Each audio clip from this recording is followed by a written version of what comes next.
Hey guys, it's your boy, Ballface8020, back again with another great commentary. So, I know that a lot of you guys want to see more Casey stuff. Maybe I'll get back to him eventually. I would say that now his content has kind of crossed the line into disturbing.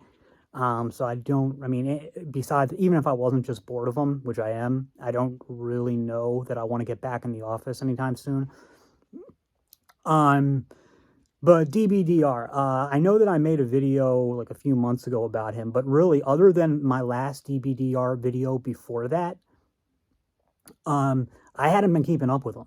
I knew about him just from what people told me, because there is some crossover between our viewerships, and occasionally I would have somebody email me and say DBR says this or something like that. Or even leave comments. I feel like I've seen comments on my videos referring to him, but I haven't really I haven't been keeping up with him. Other than, like I said, the video I made, and then I think last week I watched a video he made, I think 7 months ago. So I don't know. It sounds like he was still living with his mom at the time. So, and I'm pretty sure he doesn't live with his mom anymore. So it was a while ago. He was working at some like family-owned business. I'm not sure what he was doing, and then he made a video, I think about a month ago, where he talks about dopamine detoxing, and that's the one I watched last night, and I wanted to respond to it here because I think there's some really good stuff in it. Again, not having heard him in a while, I do find him more likable now than he did in the past. He does seem like he's grown up a little. People would say, I never got this, but a lot of people, like people who say they like both of us, said, well, Dbdr, like, he's a great storyteller. And I was always like, no, he's not. His stories suck. But the thing is, every one of his videos that I watch, I end up watching the whole thing. So it does, like, hook you in. And he is kind of a good storyteller. It's just that his stories aren't very, they don't really, like, I don't even think of them as stories because they're not that linear. And, but I don't even know if you'd call him a storyteller. He's a good, like, video teller. I don't even know. That thing is, I don't really feel like they're stories. My big critique of, like I said, when I made those Dbdr videos, I thought he was pretty irritating because, not even necessarily unlikable, just irritating because his, like, complaining, to me, like, crossed the line into just whining to where it was just, like, very frustrating. And now he's definitely changed a little bit. Now it's more like he seems much more angry, but less like whiny. And honestly, he's much easier to listen to in the angry way. The only thing he does that I really don't like, and he does this a lot, is when he does, like, imitations of people, of, like, them. It's usually not very rarely does he do an imitation of, when he's doing an impression of just one person, that's not that bad. But when he's doing an impression of what they say, the people out there, he does this where it's like, oh, bro, you just got to go hit the gym, bro. You got to hit the gym. And it's like, it's really annoying. And he does it like 50 times a video.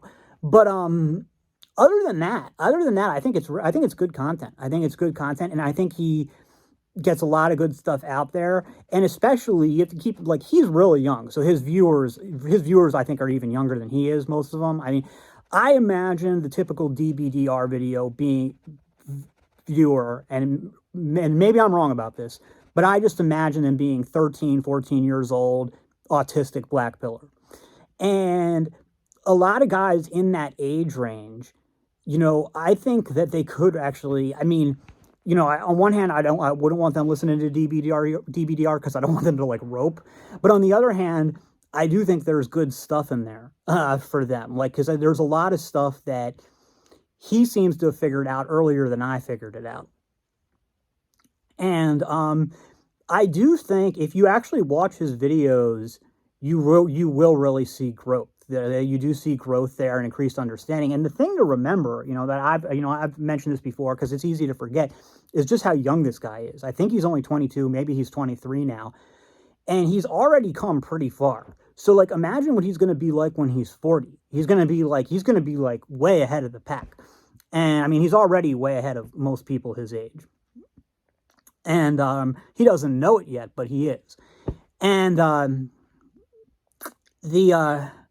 but anyway, but the thing is, this dopamine detox video, I think there's some good things to respond to. You know, the reason I clicked on it was because what it said, dopamine detox, because that's, you know, I mean, I've talked about it, it's sort of before, and it's one thing that I remember even thinking, I think it was like I wonder if Dbdr's ever tried that. And the video is titled him talking about dopamine detox, and he starts the video off saying that he's going to give his experience with dopamine detox. But then if you actually listen to the video, it's not clear to me that he's ever done it. I can't tell if he's just has done dopamine. He said, I've done it and it's absolute torture. But then everything he talks about after that is not dopamine detox stuff. It's some other types of copes. And it's almost like he names like every other possible cope aside from dopamine detox. So I don't know if he thinks that those things are what dopamine detox is or what.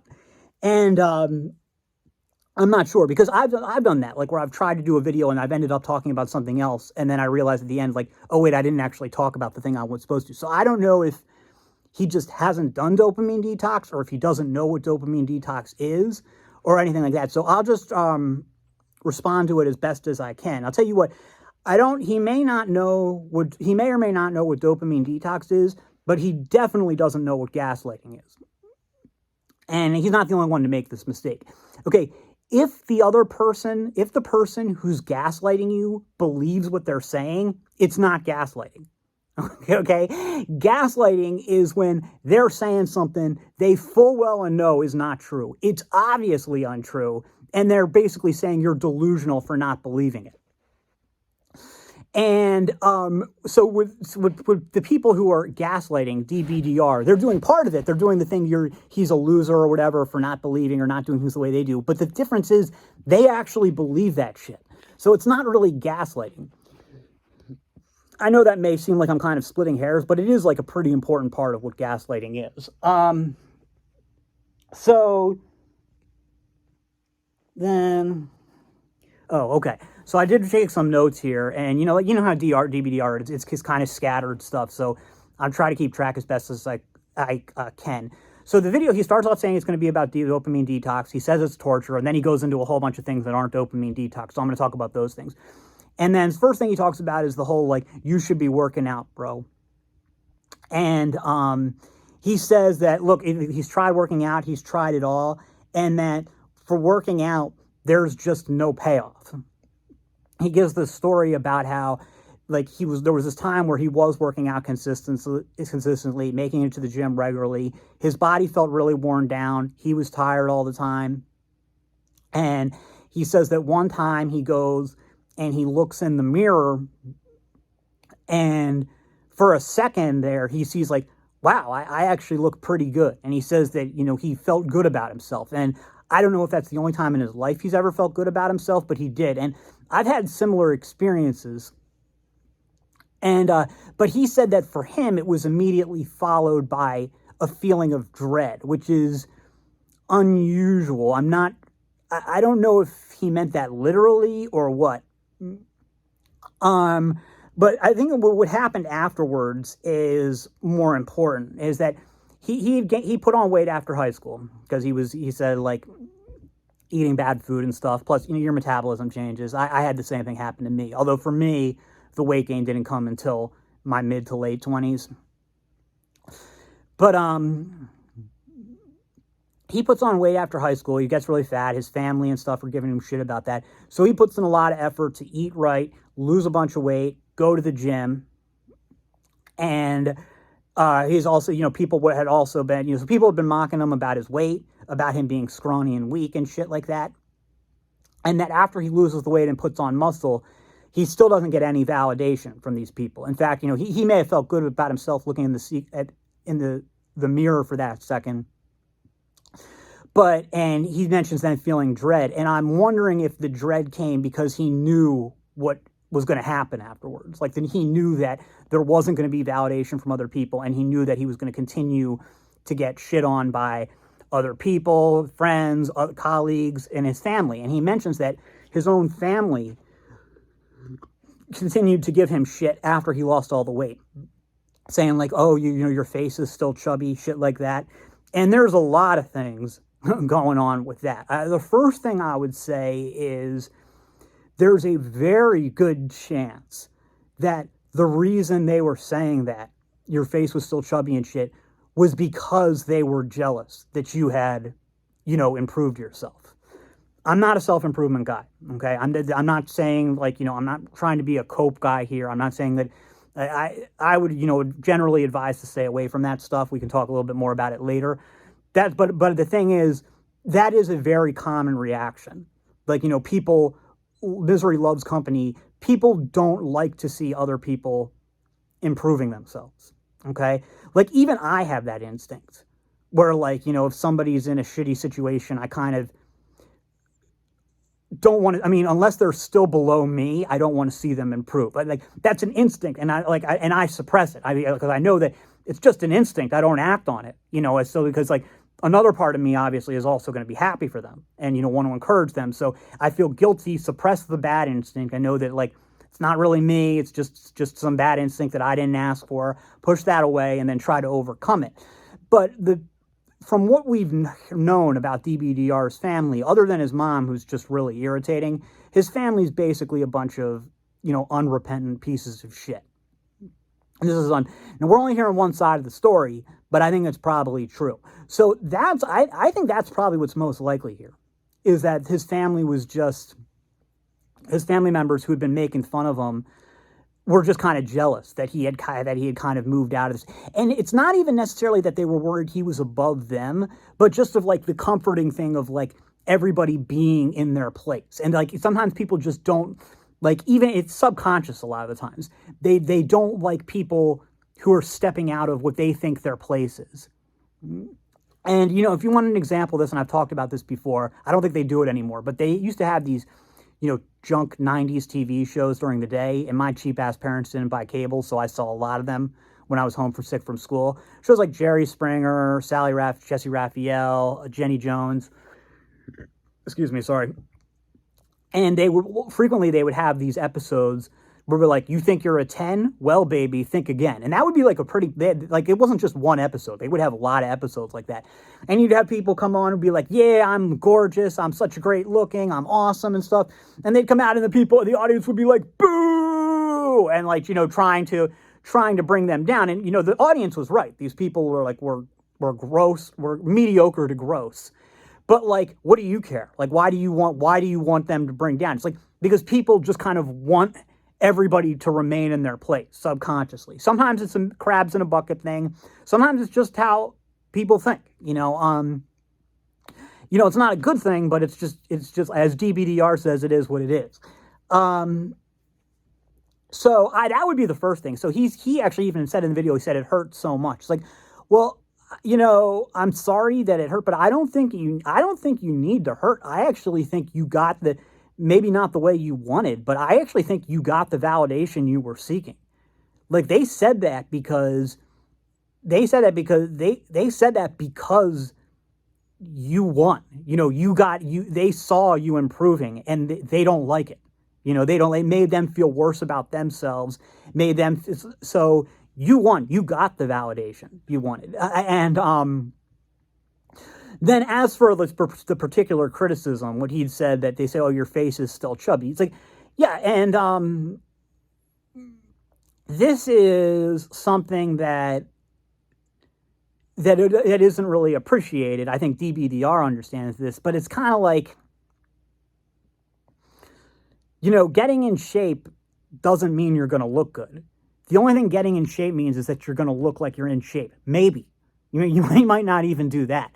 But some people just don't really have appealing physiques. And you'll see like a lot of people, like I don't want to name drop, but, you know, we talked about her before, Pearl Davis.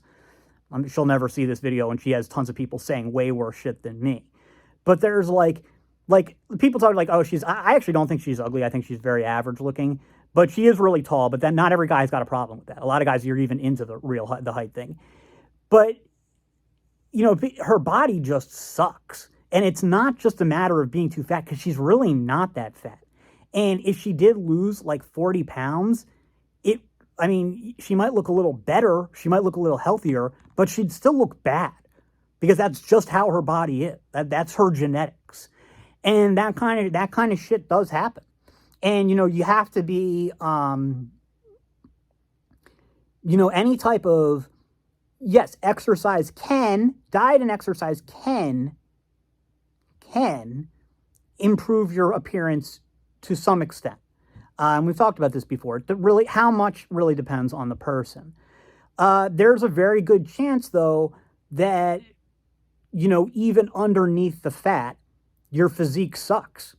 And that's just kind of how it goes. I don't know if that's the case with Dbdr or not, but you could. I mean, it's not like, if what he's saying is true, it sounds like he just has like kind of a bad fat distribution, like where he just stores a lot of fat in his face.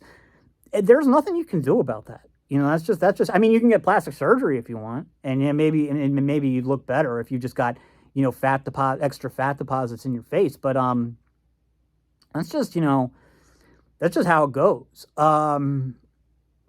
So yeah, so I mean, I would say I'm not against diet and exercise per se. I'm against the unrealistic expectations that are often promoted with it. And Dbdr clearly understands this. He's saying that, lifting weights, dieting, whatever that. I mean, he seems to actually be in favor of eating healthy, but not necessarily trying to lose weight, which is what I would agree with. I would say that trying to maintain a certain body fat percentage is a very bad thing. And not only is it bad for health, but it's bad for the way you look. And I know I've cited this example before. Compare Tom Brady to Hunter Biden. Hunter Biden doesn't exercise. He's a crackhead. He presumably eats like shit. 7 years older than Tom Brady. He looks better than Tom, like in terms of just healthiness. He looks better than Tom, who never eats anything unhealthy, because Tom is keeping himself at an artificially low body fat. And like a body fat that's just not right for him. If Tom Brady like eats that really strict diet, but if he just like ate a more normal diet, I'm not saying go out and eat junk food, but just eat healthy and eat as much as you want, not try to like measure your calories and macros and stuff, he'd probably be at least 15 pounds heavier. Wouldn't have a six pack anymore or whatever. He'd be a little bit on the flabby side, and he'd look a lot healthier. He'd look better. Your body wants to be at a certain weight. And the thing is, like, now in the West, and actually pretty much everywhere in the world now, where there isn't a famine, everybody's really fat, really obese. But that's because they're eating bad food. And I eat bad food too. But there's a lot of people who, even if they eat clean, they only eat healthy foods. There's some of them are actually just still going to be fat. Some of them are still going to be like 35% body fat. That's just their genetics, even eating all healthy foods. And those people, their best bet is to just be 35% body fat, to not try to cut down. But even like a lot of people will be like, they'll still be like 25%. And even if they're exercising and stuff. And that would be another thing. I think Tom Brady probably exercises too much. I don't necessarily think you should do no exercise.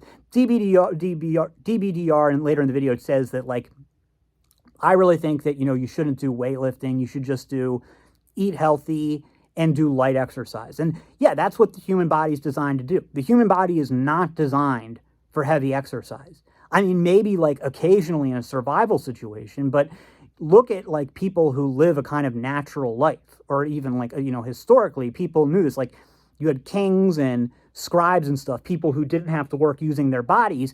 The reason that had one of the reasons it had so much status is because everybody knew that physical labor breaks your body down. It destroys your body. The body is not designed for that.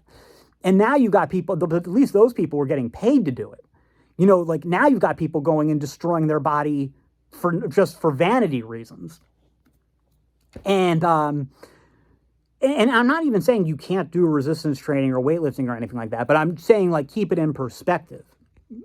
I'm saying, look at historically with the people who didn't have to do heavy labor. What did they do?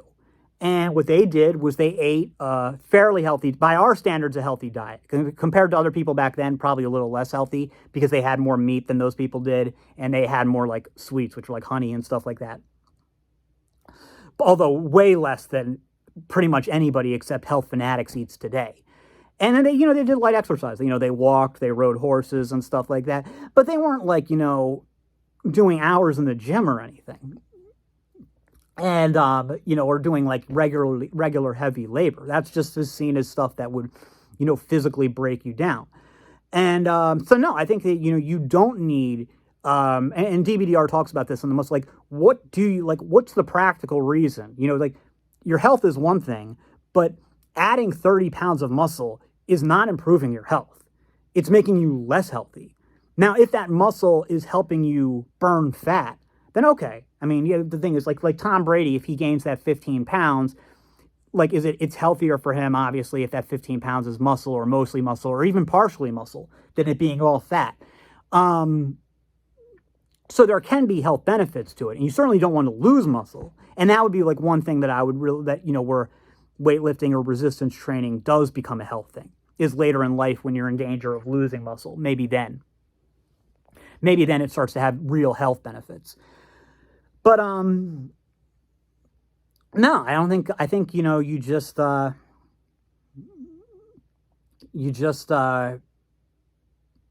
it's like adding muscle is not about. It's not a health thing. Gym culture is not healthy. What's healthy is like what Dbdr says in the video: eat healthy and do light exercise. I don't do light exercise. I don't do any exercise. I don't eat healthy. But if that's what it's about, and I know I've talked about this before, if that's what it's about, it's just about the health, the physical and mental health, then yeah, I don't think you should do anything beyond that. So one other thing I want to say about what his family said to him, if that, I don't know if this is practical for him because I'm not sure exactly what his family situation is, but if that's the way your family is acting, the first thing I would say is you need to not be around them. And, I can see the objections might be like, maybe it's just not possible for him, in which case, okay, you find some other way to deal with it. But it could also be like, oh, I don't really have anybody else or shit like that. Well, you can't be afraid of being alone. I know this is coming from a place of privilege because that does, for me, it doesn't I don't need other people the way most people do. But it's absolutely better to be alone than to be with people who are bringing you down. I get that, people need, even I need some level of contact. I get that. But if the only option is to be with people that are bringing you down and are acting like psychic vampires or whatever, you need to get away from that. Even Buddha, okay, and I don't believe that he was enlightened because I don't believe that shit. But this is a guy who considered himself enlightened, and his followers did too. When he was around really negative, nasty people, they would really drain the shit out of him, and he would just be like, go meditate, you need to get this out of your system. So if even somebody like him, who's got his mind is about as developed as you're going to get it, found those people a drag, what chance do the rest of us have? So I would say, if at all possible, get away from them. If it's not possible, then start working on an exit plan to make it possible. And I would say that for anything else in your life, friends who are doing that to you, colleagues, if you're at an office setting where people are doing that, then get away from that. Now, for Dbdr, it's not as easy because it seems like everybody treats him that way. So I don't know if, one of the possibilities that he's just exaggerating, but I don't think he is. The other is that there's something about him that just kind of if you ever go out in places where there's lots of bugs, you'll see that there's some people who the bugs just flock to and just devour, they eat them alive. And then there's some people who the bugs just they don't put bug spray on or anything. The bugs just ignore them. And Dbdr might just have something about him, might just attract people who bully him for some reason. So in which case it's not easy, but you can always start working on a plan to minimize your contact with such people. He had mentioned in another video, the video 7 months ago, that he enjoyed the solitary jobs he had where he was only where he was just driving by himself. So that would be something like a truck driver, any type of job that you can do by yourself. And there are jobs like that where you don't have to see a lot of people. Go for it. Then another thing he said is, we'll get back to that. Another thing he said that he tried was fasting, and he said that he had fasted once for a week. Now, I don't know if he meant 5 days or 7 days. Either of those is very impressive. It's way further than, the furthest I made it, I think, is like 80 hours. And I've known people who couldn't even make it 80 hours. And even what I did it dry fasting. So, which is, he probably did that his week without dry fasting, which is way harder. Well, water fasting is way harder than dry fasting. And he still made it a week, which either 5 or 7 days. That's really impressive. But he said he got nothing out of it, and all he could think about was how he wanted to eat again. And yeah, and then he also mentioned something that I believe I've mentioned before, which he says, like, I think the health benefits of fasting mainly come because people are mostly just eating junk food. So it's not that they're not eating that's allowing their body to heal. It's that they're not eating junk food, which is allowing their body to heal. And I would say that's probably mostly true based on my own experience of, like, I do notice right away some, like, I feel healthier, like, when I'm fasting, and I'm confident it's not a placebo thing. But it's no different whatsoever than the same feeling I get just from, eating a healthy, clean diet. I don't notice any difference. Now, over a longer time, maybe you would notice more. I don't know. It does seem like, at least in my experience, fasting has had somebody like me who struggles with blood sugar and blood pressure, that fasting does seem to have some pretty good effects on that, at least in the short term. There are studies that say fasting can help, but it's like, there's studies that say antidepressants help, but for some people they do nothing. For some people they make it worse, and for some people they help. It's like for anything, that's going to be anything. So not everybody's going to benefit from fasting, although fasting is a very old treatment. It's not some new fad bro science thing. It's been a popular medical treatment for thousands of years. And so, as I said earlier, I think some people can benefit from fasting at some times. Now, keep in mind that historically, when people fasted, these were people who had been eating healthy diets for their entire lives. Back in ancient times, nobody ate an unhealthy diet. Now, some of the very elite had more unhealthy diets than the commoners did, but like nothing compared to what we had today. Like in terms of just like refined flours and junk and stuff like that. And the people who made it to adulthood then were like, very few people made it to adulthood. So you were already seeing kind of the genetic elite even there. So those would be people that, of course, you would expect them to respond well to fasting, and their bodies were ready for it. It's not necessarily for everybody today, not for at all times. It is very impressive, though, that he managed to just willpower alone fast for 5, whether it be 5 to 7 days. Yeah, I haven't been able to do it for a while. I don't really know that I'm interested in doing it again.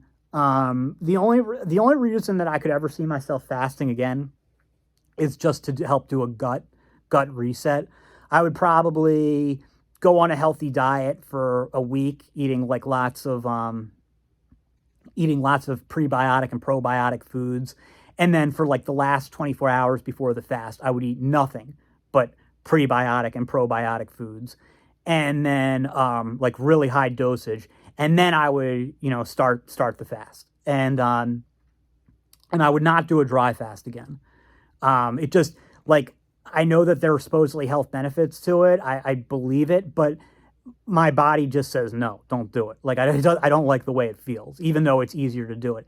But no, I can't see myself going very far. I don't see, like, it. I don't really feel like I'm detoxing when I do it. And it's just, I might try it again, but I don't think so. Although I'm not going to say it's useless, because again, it depends. And I don't know if I said this yet, but he said that the reason that he was lifting weights was or going to the gym or whatever, and it sounds like a lot of this self-improvement stuff he did, it doesn't sound like these self-improvement things he's done, generally speaking, at least recently, are to get girls or get friends or anything. They're just to stop people from making fun of him. But it's still doing it for other people. So he says, like, look, I'm just being honest about it. I am doing this for other people. I wanted, to not even necessarily to impress people, but to stop them from, giving him shit. That may be the way he looks at it. I believe that's the way he looks at it, but I don't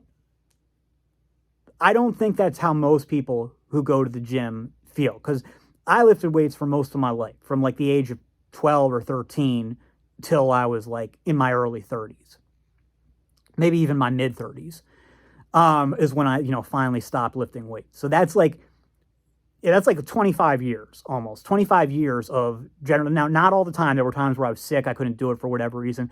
But for 25 years, I was lifting weights. I was either lifting weights or wanted to be lifting weights and couldn't because I was sick or whatever. And I was never really doing it did I want to impress other people? Yes, absolutely. I wanted to be strong. I wanted to impress people with it. But I also understood that nobody really cared except me. And it wasn't about them caring. I didn't really care if they cared about it. I didn't care if they cared that my muscles were bigger. I kind of understood that most of them didn't care. And if they cared, great. But if they didn't care, that was fine with me. I just wanted them to know it. I just wanted them to know that I had bigger muscles. That they may not have cared about it, but I wanted them to know it. And so in that sense, yes. But even then, let's say, even if other people didn't even exist, let alone know about it, I would still have lifted weights. Because it was about me. I wanted to know it. I wanted to, be strong and look strong for myself. That was something I wanted for myself. However, there's nothing good or admirable about that. That's not even just as bad as doing it for other people. It's worse. And who knows? Someday I may go back to lifting weights again, and for the same, well, not lifting weights really, but it's doing some resistance training at least. And but I think that I would say this, because I like to shy away from giving direct advice to people because I've said this before. Everybody's situation is so different. You don't know what's going to work for somebody, and so you don't know about the specifics of somebody. But so I don't like to give general advice. Here's what I mean. Here's a piece of general advice I will give. If lifting weights, the gym or whatever, is something you are not doing for yourself either because, okay, let me rephrase. If it's not something that you would do, even if you were the only person in the universe, you were the only person who existed, then don't do it. Okay, because you imagine, let's say no other people existed, would I still be doing this? And then if the answer is no, then you should not be lifting weights. Okay, and the only thing I would say is an exception is if you needed to do it for sports, because obviously but even then it's kind of the same thing. It's just that it would be impossible to play sports if there was no other people. But even then, but other than that, I would say that, yeah, if lifting weights, you maybe shouldn't be lifting weights anyway, but you definitely shouldn't be lifting weights if the point is to impress other people or to get people to stop making fun of you. Another good thing would be and this would be a reasonable one. It's okay, well, what if I'm physically doing it to defend myself? They're picking on me or whatever, and I need to be big. Let's say you're in jail or something. And if I'm not big enough to intimidate people, people are going to attack me. Okay, well then that's okay. That would be another exception. But generally speaking, if it's for other people, don't do it. Including if it's people are giving you shit about you being scrawny and weak, that's not a good enough reason. That all you're doing is running for. Look, if it works, if it works, then okay. But it sounds like in cases like Dbdr's case, it didn't work, and I think it usually won't. The only thing that's going to work with shit like that is if you hit some growth spurt where you grow 2 feet taller or a foot taller. I'm sorry, and then you just really fill out and your whole physiognomy changes, which isn't going to happen from just adding muscle. So anyway, then he goes on to this thing about saying about how, again, he says in so many words, Chad doesn't have to dopamine detox. Chad doesn't dopamine detox. And it's like, yeah, he does. You know, this, Dbdr is young. He's got this idea in his mind, and a lot of black pillars do, that all Chads are happy. And it's just totally false. It's completely out of this world false. This isn't me coping, all right? I'm not trying to say that being Chad is a bad thing. Well, it kind of is, and somebody you'll understand when you get older. You'll understand someday, maybe not when you get older. But that's beyond the scope of this video. What I am telling you, point blank, is that not all Chads are happy by any stretch of the imagination. Like, I've known at least 2 Chads who killed themselves. And I knew plenty of other Chads who were just dissatisfied and just bored with life. Now, it's kind of like people who are unhappy after winning the lottery. It's like, okay, yeah, I get it. You're not happy, but I don't see you offering to give the money back. And I don't, and that's with these Chad types. I don't see, like, would they give it back if they could? Would they become not Chads? I definitely had a feeling with some of them that they wouldn't have really cared because it got to that point. And I'm not saying that they were miserable because they were Chad. I'm just saying that don't think that because you're Chad, that Chad is like immune to suffering. And because they're really, other than like through illness or loss of family or whatever, it's not true at all. It's completely false. And this goes like, so I think that Dbdr, and I know he's not the only one who feels this way, really thinks that if I was Chad, I'd be happy. And I was kind of, when I was his age, I was kind of in a similar situation. Now, what was going on with me, and I know I'll never say exactly what it is, and I know that makes this less helpful, but in my case, I'll be honest, being Chad wouldn't have really solved the issue. It would have helped. It wouldn't have solved the issue. I would have needed something else. But I know what that thing is. And at the time, it would have made me happy. But I see now that it wouldn't have lasted. And so, yes, would being Chad make Dbdr happy? Yeah, I don't think as happy as he thinks it would make him, but it would last for a very short time, like much shorter than he expects. And again, I'm not saying this as a cope thing because it's not a good thing. It would be better if it wasn't true. It would be better if that's all it took. Just be Chad. Be Chad and then you'll be happy. But it doesn't work that way. And, Chads will be, Chads can tell you don't have to take my word for it. And that goes to the next thing he talks about. He mentions David Goggins. And he talks about, basically how pathetic David Goggins is and all other people like him who are just destroying themselves. And for no reason, like this whole gym culture war, like weekend warrior culture, for no reason. What's the point of it? And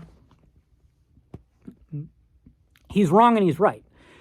Technically, realistically, there is no point for all that shit. All this people, it's fucking stupid. But the thing is, it matters to them. And it matters within their own subculture. And it's they might be a little bit deluded about what people outside that subculture think, but it gets to a point when you're in one of those things that you don't care what people outside of that subculture think. David Goggins doesn't care that 90% of humanity looks at him and thinks, what a fucking moron.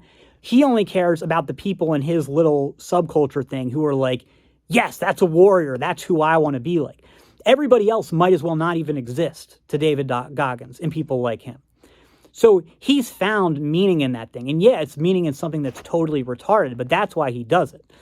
And so what Dbdr said is you're all looking for a way out. You know, you're doing all this training is looking for a way out. No, I don't think that's. I think that they've found the way out. You know, somebody like David Goggins has found the way out. You know, it's his like little circle jerk thing, and those gym copers. It's kind of the same thing. I think a lot of them, you know, especially after a certain amount of time, at least subconsciously understand, like, girls aren't going to happen. You know, girls are never going to be like attracted to me or whatever, and you know, I'm still a man or whatever.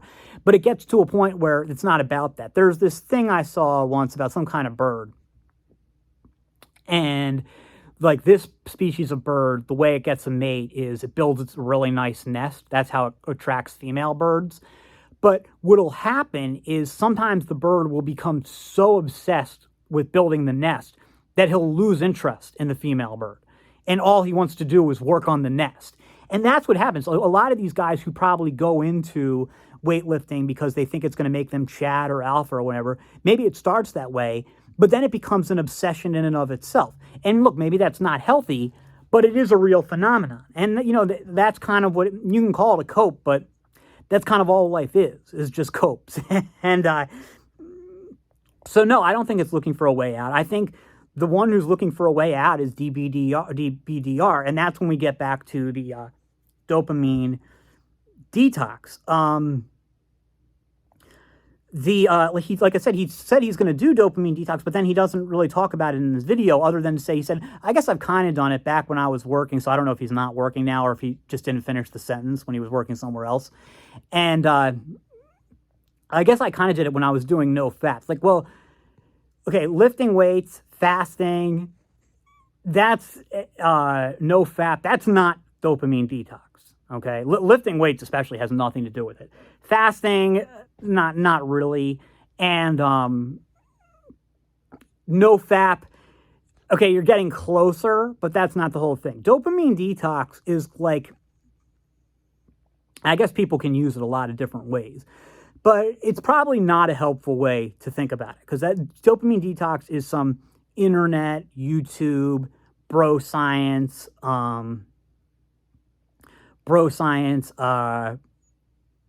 you know, new thing. You know, I'm more interested in stuff that's been around for a long time, that's been, you know, time proven and stuff. And that's sense restraint. And, you know, where with sense restraint, you will notice personality changes very rapidly.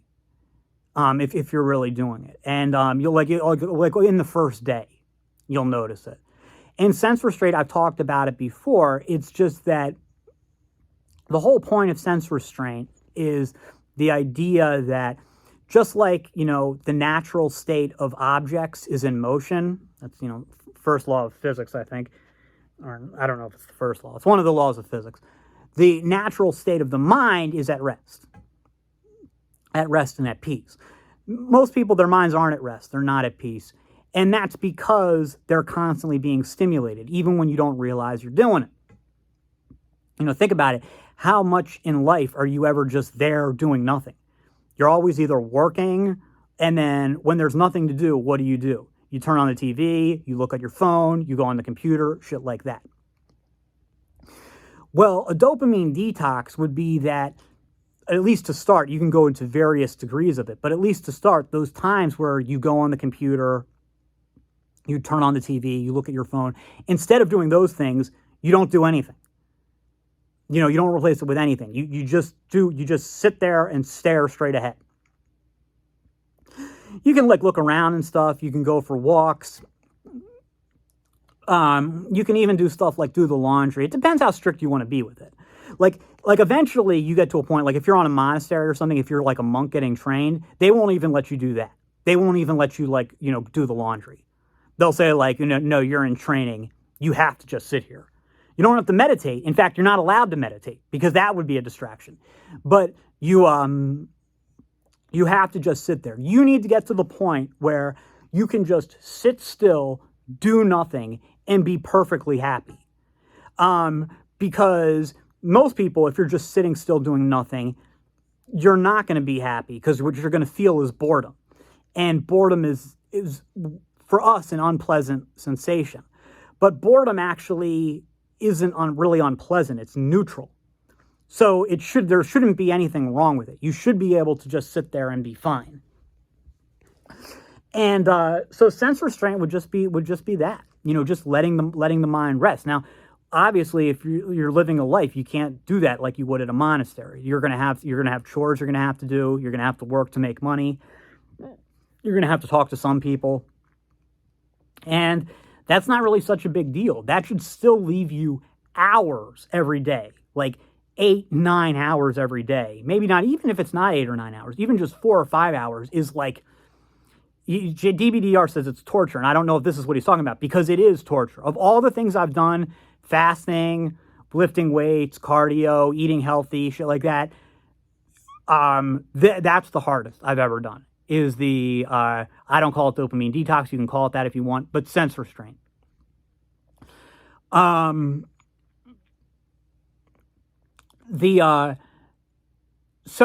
But if you do that, you will, like I said, very quickly notice personality changes. So would I advise Dbdr to try it? Maybe to mix it in a little bit. I still think that the problem with Dbdr part of the problem is that he has depression. And I know he doesn't believe in psychiatrists and stuff. He thinks they don't care. Well, that depends on the psychiatrist. But the thing is, whether they care or not doesn't really matter, okay? Because, if you have a sore throat, what difference does it make if the doctor cares about your sore throat or not? Well, all that matters is that he prescribes the medicine to fix it. And it's the same type of thing with psychiatry. Is a pill necessarily going to fix Dbdr's depression? I don't know. But maybe it will.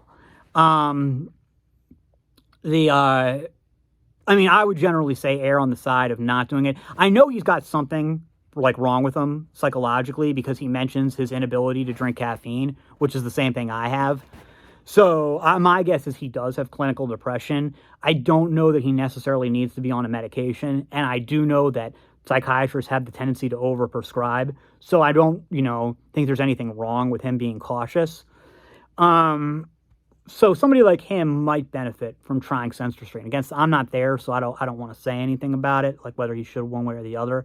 Again, maybe a little bit here and there. And then back to what I said about sense restraint, you'll notice pretty quickly if it's making a difference. You say, let's say you go to bed at midnight. That's your plan. You go to bed at midnight. So one night, you eat dinner at 7, you're done at 7:30. You go and you brush your teeth, and you've got, 4+ hours until bedtime. Work's not until tomorrow, if there even is work. So what are you going to do? And, you might go watch YouTube videos, you might play games on your phone, who knows? And then, but you can try sense restraint for one night, and it's going to be really fucking hard. You just say, okay, I'm just going to sit here and do nothing. And it's going to be really fucking hard, but you will notice by the end of that 4 hours, your mind starting to change. I won't be able to describe it to you, but you'll see it, noticing it starting to slow down. The exception might be if your mind is if you have something chemically, majorly wrong with your mind, because I've noticed that I've gotten more out of sense restraint the more in control my clinical depression is. So like anything else in life, your mileage may vary, but you'll notice the change. And that's just from one night. So imagine doing it all the time. So then the next day you wake up, you've got an hour before work, because you've showered, you've eaten, you've brushed your teeth, and okay, now there's half an hour before you got to leave for work. What are you going to do? Most people are going to do something, but you just sit there and just wait for that 30 minutes to pass. And likely you're going to observe, in the short term at least, is a tremendous amount of anxiety. I know that, I'm more sensitive to it, but you'll see that the boredom will very quickly turn to kind of existential anxiety. I have heard the reason for this. I forget what it is, and I probably, because I didn't understand it. I don't know why the boredom comes as anxiety, but that's how it'll be. it'll almost be a relief to go to work. And then you go to work, you do the stuff or whatever, and then you come home, and now it's not 4 hours of doing nothing. Now, you've gotten home at 6. This time it's, 6 hours. And that's going to be every day for the rest of your life, except on the weekends where the whole day you're going to be sitting there doing nothing. So actually now I kind of do see where the anxiety is coming from. But you don't have to go into it saying doing it for life. I'm not saying you should or shouldn't do it. But if you do it, you don't have to necessarily say, I'm going to do this for life. You might even say, I'm going to do it for 1 day, 2 days, 3 days, 4 days. But my point is more that if you do try it, you'll notice pretty quickly that it is it is changing your mind. It is changing the way your mind functions. Again, I would have to stop short of recommending it to Dbdr or anybody else for that matter. But I don't know if Dbdr's tried it or not, because he has said things that have kind of seemed like he's maybe done something like that, but I'm not sure. And if he had tried it, I'd be interested to hear how long he did it, what his experiences were, and if he had noticed anything. That's all for now, and I'll see you in the next.